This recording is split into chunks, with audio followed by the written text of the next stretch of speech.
네, 앞서 타임라인에서 말씀드렸듯이 법원이 오늘 조주빈에 대한 1심 선고를 내렸습니다.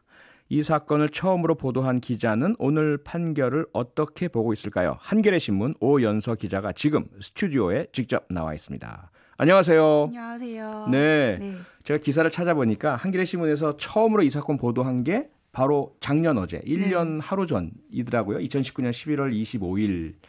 처음에 취재를 시작하게 된 계기 어떤 것이었죠?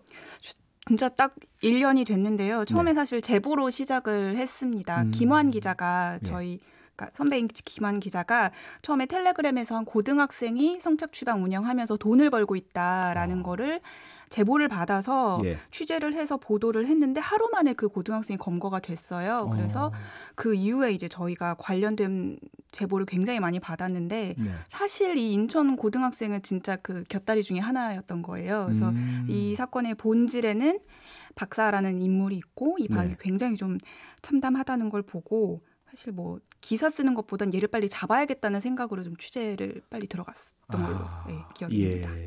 그러니까 뭐 일반적인 기사와는 상당히 다른 상황이고 경로였고 그래서 기사 이 직업 정신이 있는데 기자는 미국에서는 그 기자가 지하철 선로에서 떨어지는 사람 구하기보다는 사진 찍다가 그렇죠? 이럴 정도인데 오윤서 기자는 기사 쓰기보다 이거 빨리 잡아야지라는 게 들 정도로 이 범행 수법이 너무 잔인하고 피해자들에게 참담한 피해가 있었다 이 말이잖아요. 네. 그럼 그게 결국은 우리 독자들께도 그대로 전달된 게 기사 나가서 정말 나라가 뒤집힐 정도였어요. 그런데 이 주범 조주빈은 바로 안 잡히고 엄청나게 오래 걸렸잖아요. 누군지도 모르고. 네. 저희 기사 나가고 나서 그 따져보니까 4달 뒤? 4달. 검거가 됐더라고요. 사실 얘가 굉장히 좀 은밀하게 범죄를 저질렀다는 건 저희도 알고 있었지만 이렇게까지 오래 걸릴 줄은 몰랐거든요. 네.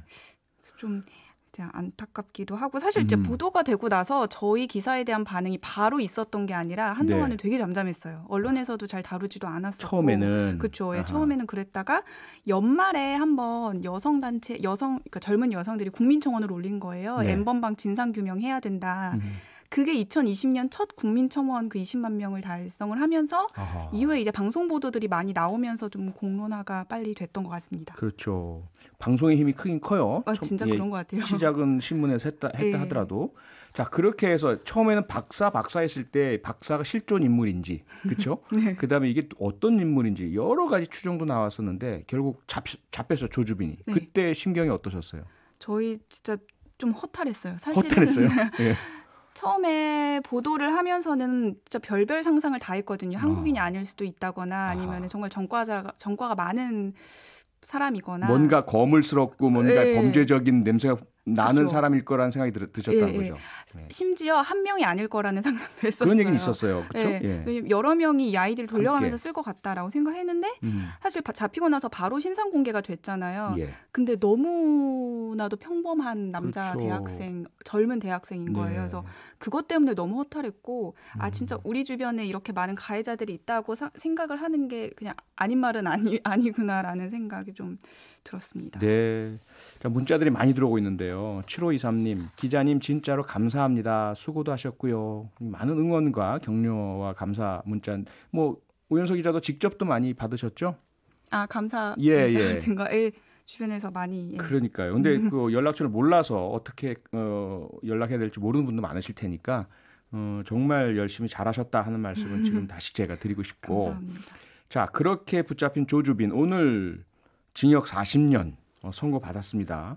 그동안 이제 오연서 기자가 쓴 그 기자들에는 성범죄 처벌이 왜 이렇게 송반망이냐 이런 게 많잖아요. 물론 오연서 기자뿐만 아니라 여러 그런 기사들이 많았고 오늘 나온 판결 징역 40년은 어떻게 보십니까? 그 2가지 정도에서 제가 좀 의미 있다고 생각을 했었는데요. 첫 번째는 우리가 보통 디지털 성범죄에 있어서 징역 10년형 선고도 사실 최근 뉴스에서나 봤었지. 없었죠. 과거에는 없었죠. 그렇죠.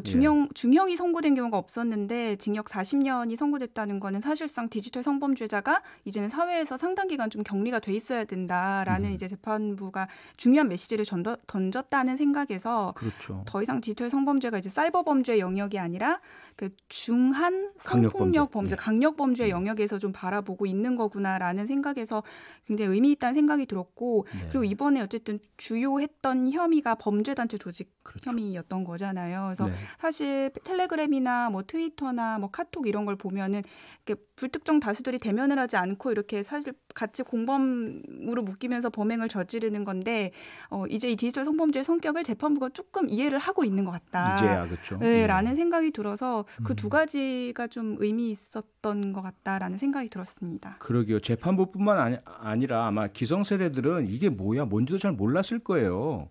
그러면서 그냥 뭐 온라인상에서 장난하고 왜냐하면 제가 국회에 있을 때도 법사위에서도 그런 이야기 많이 들었어요. 어떤 아이들은 이것을 무슨 취미나 예술이나 장난으로 하는데 이렇게 형량을 높여야 돼라는 말씀하신 분도 많으셨거든요. 그런데 이제 오윤석 기자 말씀은 이 40년형이 상징하는 것이 이제는 재판부나 기성세대가 이 디지털 성폭력이 얼마나 무서운지를 조금은 알게 되었구나. 그런 이제 의미가 있는 것 같고요. 네. 가해자는 당연히 이게 엄중 처벌을 받아야 되겠지만 또 다른 문제가 피해자잖아요. 그동안 피해자들은 잊혀진 존재인 경우가 많았고 특히 오윤석 기자는 이 N번방 등 디지털 성폭력 피해자들 곁에서 계속 지켜봐 오셨잖아요. 어떤 상황이든가요?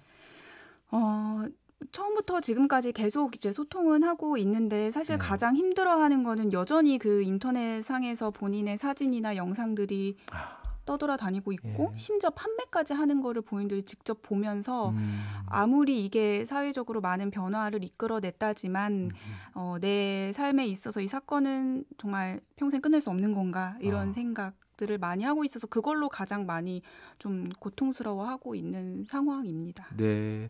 혹시 오늘 판결 이후에도 피해자분하고 이렇게 연락하셨나요? 네, 연락 뭐라고 하시던가요? 물어봤어요. 그러니까 40년형 나온 거 좀 어떻게 봤냐 기사 뭐 이런 거 물어봤는데 뭐 이렇게 막 깜짝 놀라거나 이렇게 동요하는 피해자들은 많이 없었고요. 어떤 피해자는 이제 어쨌든 무기징역 구형됐다는 게 굉장히 큰 뉴스로 나왔는데 선고 자체는 그렇게 나진 않았으니까 좀 속상하다라고 하는 분도 계셨고 그리고 좀 이게 진짜 그 사람의 죄값에 맞는 합당한 선고인지 가늠이 안 된다, 좀 실감이 안 난다고 하는 분들 그런 분들도 있었고 그 어떤 분은 이런 얘기도 하더라고요. 그러니까 가해자들은 이제 1심 선고가 났으니까 이걸로 이 사건이 끝났다고 생각을 할 것 같은데 나는 사실 어제도 누가 내 자료 보고 나한테 연락하더라. 나는 이거 안 끝난 것 같은데 너무 이제 좀 이제 요새 이제 오늘 기사와 뉴스들에서는 이 사건이 이제 끝난 것처럼 얘기가 나오니까 그런 걸로 또 두려워하고 속상해하시는 분들도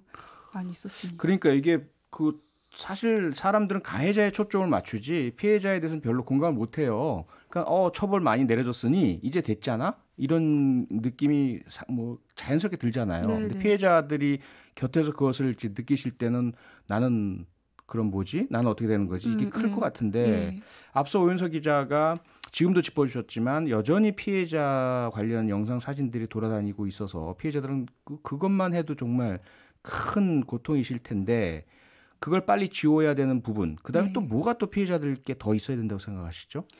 일단은 처음에 이제 이 사건이 나고 나서 피해자 지원이 주로 어디에 초점이 맞춰져 있었냐면 이게 너무 잔혹하고 이제 끔찍하다 보니까 이 사람들의 심리 치료를 해준다. 사실 이 부분은 뭐 제가 접촉한 피해자분들에 한해서만 말씀을 드리면 굉장히 빠르고 좀 폭넓게 지원이 잘 되고 있는 것 같아요. 심리치료 같은 경우에는. 근데 사실 그것만으로는 이 상처를 좀 치유하기가 굉장히 좀 부족한 건데 뭐 이렇게 반복해서 말하는 것 같긴 하지만 사실 이 삭제가 속도가 너무 느려요. 피해자가 직접 이렇게 어떤 굉장히 복잡한 절차에 따라서 삭제를 해달라고 요청을 해도 그거 삭제되기까지 너무 오래 걸리고 그리고 피해자가 직접 삭제해달라고 하지 않으면 삭제가 잘 되지도 않거든요. 제3자가 신고하면 바로 삭제 안 된다는 거죠. 그런 점들 사실 그것만 해결돼도 피해자들이 일상으로 돌아오는 속도는 굉장히 좀 빨라질 것 같은데 잊고 지내다가 어느 순간 내 이름 검색해보면 나오고 이런 것들이 참